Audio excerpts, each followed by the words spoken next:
और एक बात और मैं बता देता हूँ कि आप लोगों से या आप लोगों के गिदड़ धमकी से हम डरने वाले नहीं हैं। यही मुद्दा नहीं है, पहले नहर में पानी लाना पड़ेगा। अगर नहर में पानी नहीं लाते हैं तो टाइम आ गया है। अरे यहाँ के तो जनप्रतिनिधियों को शर्म लगना चाहिए।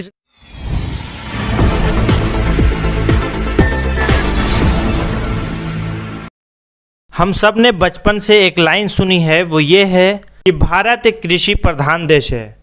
फिर भी 1947 से लेकर आज तक की बात करें तो इसी कृषि प्रधान देश में लाखों किसानों ने अपने बिगड़े आर्थिक हालात को लेकर आत्महत्या कर ली है। किसानों के लिए कई बड़े आंदोलन हुए, कई मार्च निकाले गए, लेकिन ज़मीन पर किए जाने वाले कार्यों को अनदेखा कर दिया गया। कृषि कार्यों के लिए सिंचाई एक अभिन्न अंग है जिसका मुख्य स्रोत नहर का पानी होता है, लेकिन नहरों के लिए करोड़ों का बजट होने के बाद भी प्रतिनिधित्व के अभाव में यही नहर की स्थिति जर्जर है। पालीगंज विधानसभा क्षेत्र का एक युवा सामाजिक कार्यकर्ता उत्कर्ष यादव ने अपने क्षेत्र में सूखे पड़े नहरों को लेकर अपनी कड़ी प्रतिक्रिया दी और आक्रोशित होकर विधायक और सांसद पर शाब्दिक हमला भी बोला। जी दोस्तों नमस्कार, मैं उत्कर्ष यादव। आज जब हम जहां पे खड़ा हैं और जिस मुद्दा पे बात करना जा रहे हैं ये किसानों का मुद्दा है और ये पालीगंज विधानसभा के दुल्हिन बाजार प्रखंड के आइन खौ पंचायत के भीमनीचा गांव में आज हम खड़ा हैं। और हम जो मेन मुद्दा पे बात है ये है नहर का मुद्दा और किसानों का मुद्दा। साथियों, पालीगंज जो विधानसभा है इसमें 39 पंचायत है, करीब 230 गांव है और 5.5 लाख पॉपुलेशन है। जो 90% परिवार जो आज पालीगंज में रह रहा है, हर परिवार कहीं ना कहीं किसानी से जुड़ा हुआ है। का पूरे देश में जो बना हुआ है किसानों का स्थिति और जो दयनीय स्थिति है उस पर आज कोई बोलने के लिए तैयार नहीं है। हम आज जो बात करेंगे पालीगंज के जो धनबली और बाहुबली जो लीडर हैं, आज जो बोल रहे हैं कि हम चौमुखी विकास किए हैं, तो आप लोगों के सामने उन जनप्रतिनिधियों का जो सच्चाई है वो हम आपके सामने दिखा रहे हैं। ये देखिए, ये पालीगंज का 9 नंबर और 10 नंबर नहर का ये स्थिति है कि आज के डेट में जब पूरा बिहार में लगातार बारिश हो रहा है, बारिश के बावजूद भी आज नहर में पानी नहीं है। और जो नहर में पानी नहीं है इसका जिम्मेदार कौन है, इस पे हम बात करेंगे।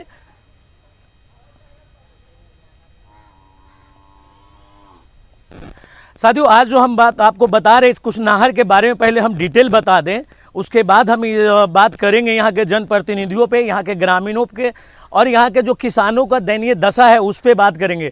साथियों, ये जो नहर का जो इतिहास है, ये जो है नहर का इतिहास, ये डिहरी अनसोन डैम है डिहरी में और ये ब्रिटिश गवर्नमेंट द्वारा बनाया गया था। लेकिन उससे भी पहले आप जाइएगा, शेर शाह ने इस नहर का निर्माण करवाया था। 1857 में जब पहली बार बिहार का पूरे देश में सिपाही विद्रोह हुआ था, उसके बाद ब्रिटिश गवर्नमेंट ने इस नहर को दोबारा से तरीके से बनाया और नहर बनाने के बाद जो था पूरा ये पूर्वी क्षेत्र में आई और पश्चिमी क्षेत्र में दोनों साइड में डिहरी अनसोन में डैम बनाने के बाद जो है नहर का छोटे छोटे नहर निकाला गया। तो हम जब बात कर रहे हैं, हम बात करें ये पश्चिमी बेल्ट से। पश्चिमी बेल्ट में 3 जिला आता है। सोन नदी का जो डैम है इसमें गया जिला आता है, पटना जिला आता है और अरवल जिला।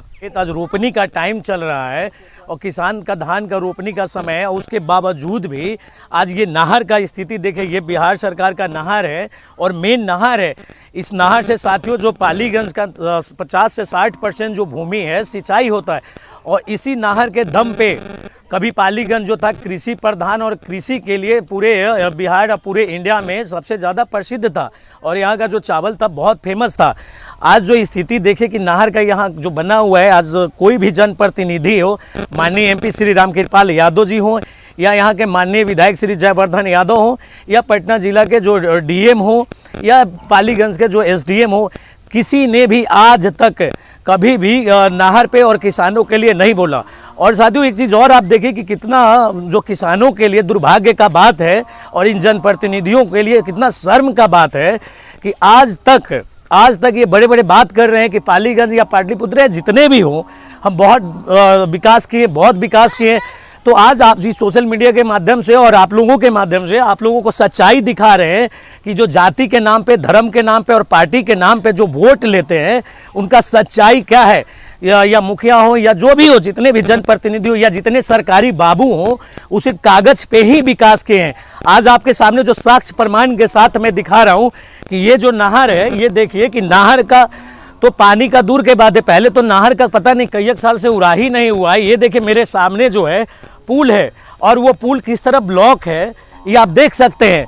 और ये जो हम जहाँ खड़ा है साथियों, ये जो नहर का यहाँ से 4 किलोमीटर के बाद मोकिमपुर गांव है और ये इस नहर का लास्ट जो है यहाँ के मोकिमपुर में ये नहर ख़त्म हो जाता है। अब दासियों हम बात करते अभी का जो मेन मुद्दा है, ये तो नहर के बारे में हम बता दिए।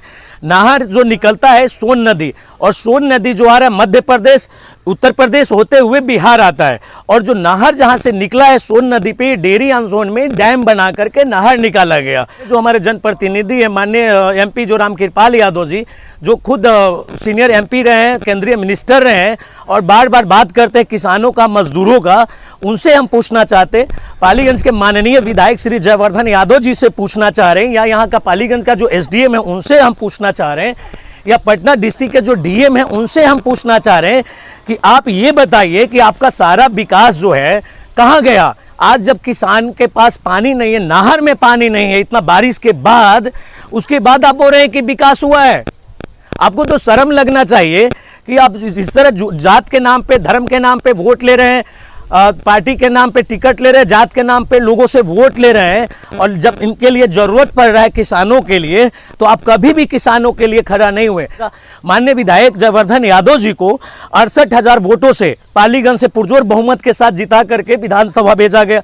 उसके बाद भी कभी भी अपने क्वेश्चन आवर्स में या जब सेशन चल रहा था उसमें कभी भी पालीगंज के ये नहर के लिए इन लोगों ने कभी भी आवाज़ नहीं उठाया। अरे भैया हमको यही बताइए माननीय विधायक जी कि जब नहर पानी ही नहीं रहेगा तो उड़ाही करके आप क्या करिएगा। और जहां मेन जो मुद्दा है, हमको तो नहीं लग रहा है कि माननीय एमपी और माननीय विधायक को कम से कम नहर के बारे में कोई ज्ञान भी है। साथियों मैं आपको बताना चाहूँगा और इस आप ही जो माध्यम से माननीय विधायक को और माननीय एमपी को मैं जानकारी दे देना चाहता हूँ कि विधायक जी और पूर्व मंत्री और हमारे एमपी साहब जी सुन लीजिए, अगर आपको जानकारी नहीं है तो मैं आपको दे देता हूं कि डिहरी अनसोन में जो डैम है वहां पे जब ब्रिटिश काल में जब जो नहर बना या जो डैम है वहां से दो पानी का डिवीजन हुआ, डिवाइड किया गया। बिहार सरकार ने डिवाइड किया, जल संसाधन विभाग तो उन्होंने डिवाइड किया कि 3-4 गेट बना करके डिहरी अनसोन में जो मेन जो डैम है, जो बैराक में पानी है, वहाँ से डिवाइड हुआ कि 3 गेट जो है पूर्वी बेल्ट, 4 गेट पूर्वी बेल्ट को देंगे और 4 गेट जो है डैम से खुलेगा पश्चिमी बेल्ट को। भैया आप एक बात बताइए कि जो पश्चिमी बेल्ट का जो वहाँ का डीएम था, वहाँ का जो एसडीएम था, वहाँ का जो एसडीओ था, वहाँ का जो मिनिस्टर था, वहाँ जो जनता के रिप्रेजेंटेटिव थे, वो तो अपना पानी ले गए, लेकिन आपने कभी मांगा हमारे लिए पानी, हम किसानों के लिए पानी मांगा आपने कभी? आपको शर्म लगना चाहिए, कम से कम आपको डैम के बारे में, नहर के बारे में जानकारी नहीं है। दूसरी चीज, हमने वोट किस लिए दिया था? आपको एसी में बैठकर, सफारी में बैठ करके, हेलीकॉप्टर पे घूमने के लिए और विधानसभा लोकसभा में विधायक और एमपी बनने के लिए? आप जब ये बात पूछ रहे हैं तो हम आपके माध्यम से बता देते हैं कि 2 चीज़ जब संविधान बना तो 2 चीज़ था, सिविल सोसाइटी और पॉलिटिकल सोसाइटी। सिविल सोसाइटी में जो सरकार के द्वारा जो अधिकारी एसडीएम डीएम ये लोग हैं, पॉलिटिकल सोसाइटी में वो जनता के द्वारा जो चुने गए जनप्रतिनिधि है, जो विधानसभा लोकसभा में जाके हमारा बात करेंगे। इन्होंने तो आज तक बात किया नहीं।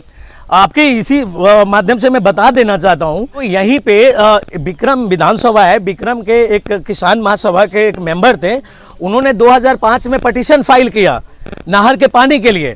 उसके बाद 2011 में स्टेट गवर्नमेंट ने एक कमेटी बनाया रिटायर्ड जजों को मिला करके, और उसके बाद एक जजमेंट आया कि जितना बैराक में पानी है उसके अनुसार पूर्वी बेल्ट को और पश्चिमी बेल्ट को पानी दिया जाए।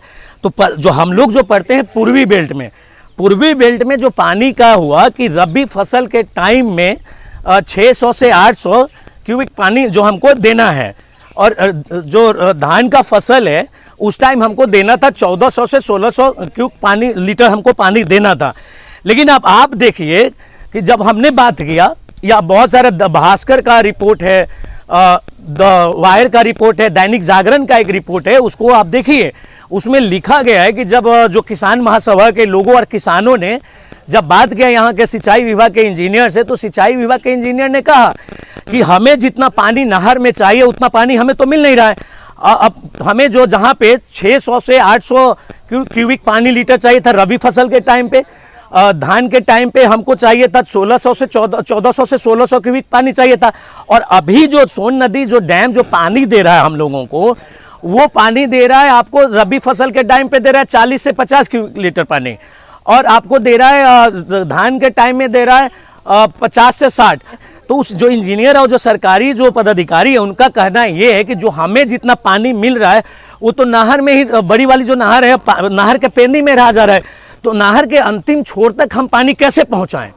दूसरा चीज़, यहाँ के जनप्रतिनिधियों पे उनको तो धिक्कार होना चाहिए।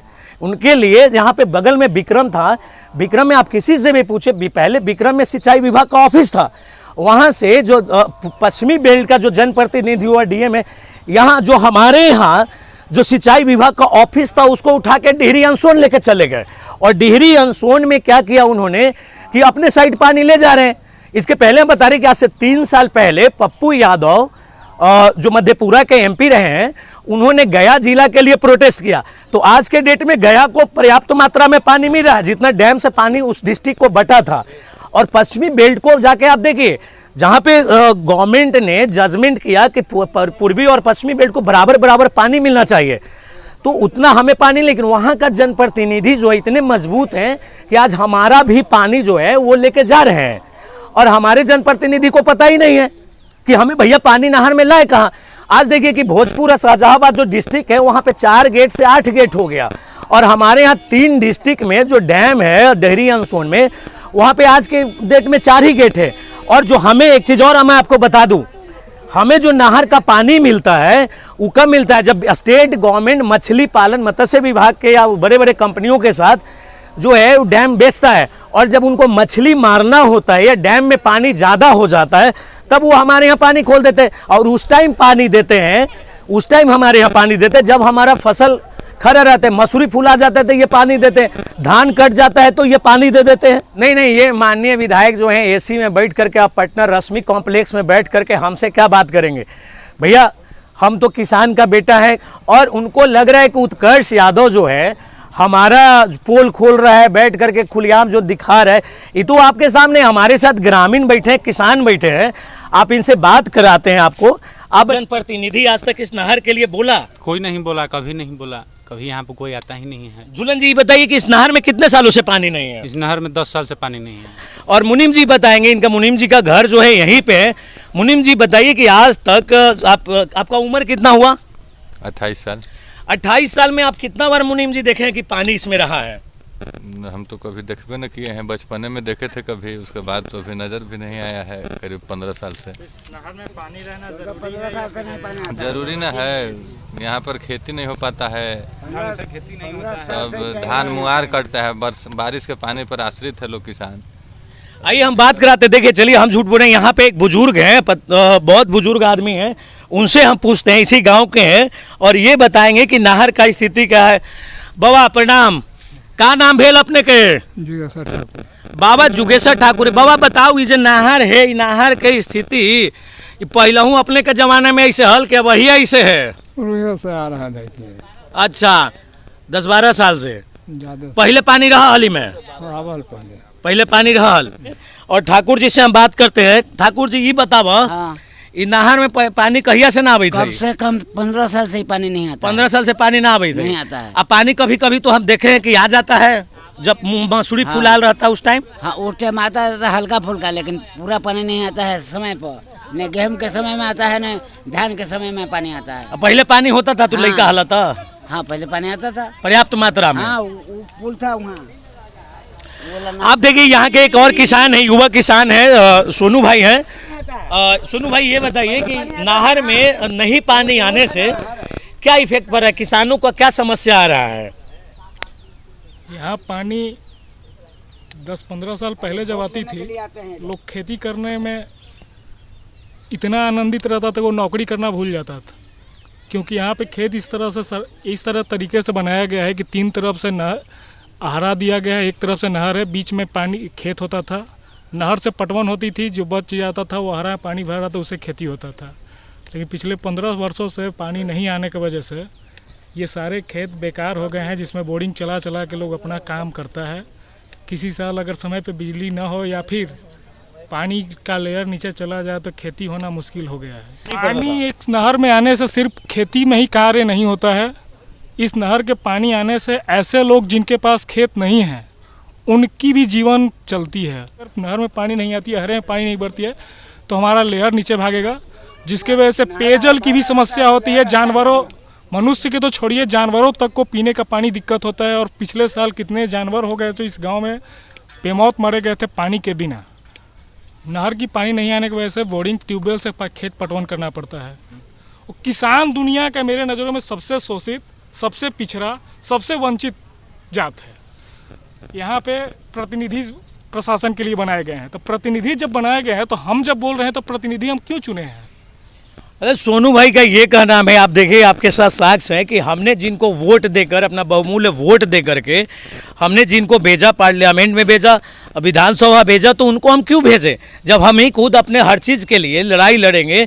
तो संविधान जो सिस्टम दिया है कि सिविल सोसाइटी और पॉलिटिकल सोसाइटी, कि पॉलिटिकल सोसाइटी में हम वोट जिनको दिए अपना बहुमूल्य वोट दे करके और उनको विधानसभा लोकसभा भेजे हैं, इसीलिए भेजे हैं ना भैया कि आप हमारा बात करिए, हमारा जो ज़रूरत है उस चीज़ को पूरा करिए, और या जो नहीं पूरा हो रहा तो सरकार के पास हमारा जो डायरेक्ट बात रखिए।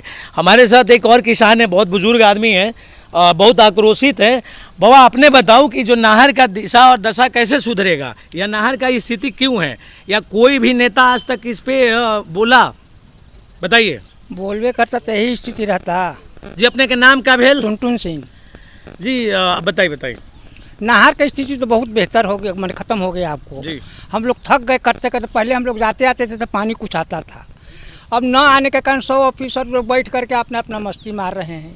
वहाँ जाइए तो हाँ जाएगा पानी, हाँ जाएगा पानी, कई बार उनके फिर जाएंगे तो पानी आएगा। हम लोग देश के राष्ट्रपति और जो मिसाइल मैन है 2 बार प्रेरित होकर, किसानों से प्रेरित होकर के पालीगंज आए, उसके बाद भी आज देखिए कि ये स्थिति है। यहाँ के जनप्रतिनिधि जितने हैं उनको मैं फिर से बोलना चाहूँगा कि आप लोगों को शर्म लगना चाहिए झूठ बोलते हुए कि आपने विकास किया है, विकास किया है। कहाँ विकास किया है हम अभी भी पूछ रहे हैं। और देख लीजिए कि हम कहाँ झूठ बोल रहे हैं या कहाँ वीडियो बना रहे हैं। वीडियो बना रहे हैं तो लोगों के पास ही जाकर वीडियो बना रहे हैं ना। भैया आप बताओ, अगर ये आप काम कर ही देते तो हमें बोलने की ज़रूरत नहीं था। आज दिखा दीजिए ये नहर का स्थिति क्या है। नहर में पानी नहीं है, आगे देखे लोग, जितने लोग हम पे इल्ज़ाम लगा रहे हैं वो आकर देखें। और माननीय विधायक जी कम से कम क्षेत्र घूम लेते तो उनको नहर के बारे में पता होता। और माननीय एमपी को, हमको तो लगता है कि हम पे इल्ज़ाम लगाने से पहले खुद देखें कि क्षेत्र घूमे भी हैं 5-6 साल से कि नहीं। और एक बात और मैं बता देता हूँ कि आप लोगों से या आप लोगों के गिदड़ धमकी से हम डरने वाले नहीं हैं। यही मुद्दा नहीं है, पहले नहर में पानी लाना पड़ेगा।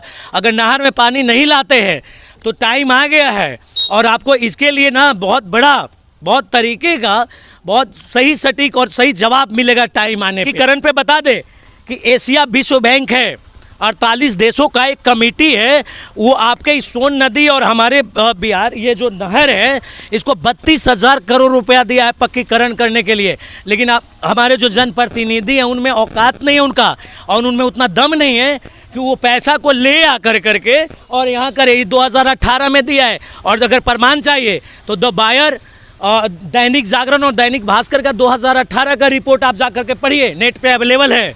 जाके उन जनप्रतिनिधियों से पूछिए जिनको आपने वोट दिया और हमने वोट दिया है, और जिनको विधानसभा लोकसभा भेजा था, उनसे पूछिए कि जो बगल में विक्रम में नहर पक्कीकरण क्यों हो रहा है, पालीगंज में पक्कीकरण तो दूर की बात भैया, पानी दे दीजिए। अरे यहाँ के तो जनप्रतिनिधियों को शर्म लगना चाहिए। इस नहर का जो पानी देख रहे हैं ये चुल्लू भर पानी में डूब के मर जाना चाहिए। थोड़ा सा भी शर्म होगा तो धान का रोपनी का टाइम चल रहा है, पानी अभी भी दिलवा दो, अभी भी समय है। हाई स्कूल से रिटायर हुआ शिक्षक हूँ। जिस समय शिक्षक था उस समय भी हम सवेरे से लेकर के 9 बजे तक नहर विभाग में काम किया है, पानी लाने का प्रयास किया है। रिटायर होने के बाद आज तक मैं खेती कर रहा हूँ अपने स्तर से, लेकिन अब मैं भी ऊब रहा हूँ खेती करने से, इसलिए कोई साधन बढ़िया नहीं है। आवाज़ बार बार उठाया गया, कोई सुनने वाला नहीं रहा। अच्छा ये बताइए, दूसरा चीज़ ये है कि हमने देखा है यहाँ पे कि आप लोग तो किसान महासभा चला रहे हैं, और जो हमेशा आवाज़ पहले भी लड़ाई लड़े और अभी भी लड़ाई लड़े, अभी भी मीटिंग कर रहे हैं। तो यहाँ के जो जनप्रतिनिधि हैं, जो माननीय विधायक हो या जो माननीय एमपी हो या डिस्ट्रिक्ट का जो डीएम हो, या यहाँ पालीगंज या लोगों का जो एसडीएम है, इन लोगों का कभी भी किसानों से इस तरह बात हुआ, नाहर पे कभी बात हुआ जो आप लोगों ने मीटिंग किया इसमें, या कभी बुलाया आप ना, लोगों ने? इसमें एमपी हों, विधायक हों, मुखिया हों, मुखिया से लेकर के एमपी तक कोई इसमें कोई रुचि नहीं लेता है। हाँ, इसके लिए हम लोग मीटिंग किए, प्रस्ताव भी पारित किया गया, प्रस्ताव भी जो विभागीय कार्रवाई करने वाले वहाँ पर भी दिया गया, जहाँ तक संभव हो सका किया गया, लेकिन प्रस्ताव का कोई विश्वास नहीं करने के लिए, उस पर बात करने के लिए कोई खास तैयार नहीं। तो आपको अभी क्या लगता है कि किसानों का जो है आज के डेट में जो जितने किसान है, किसान को सुनने वाला अब कोई है या नहीं है? ना, किसान को सुनने वाला कहीं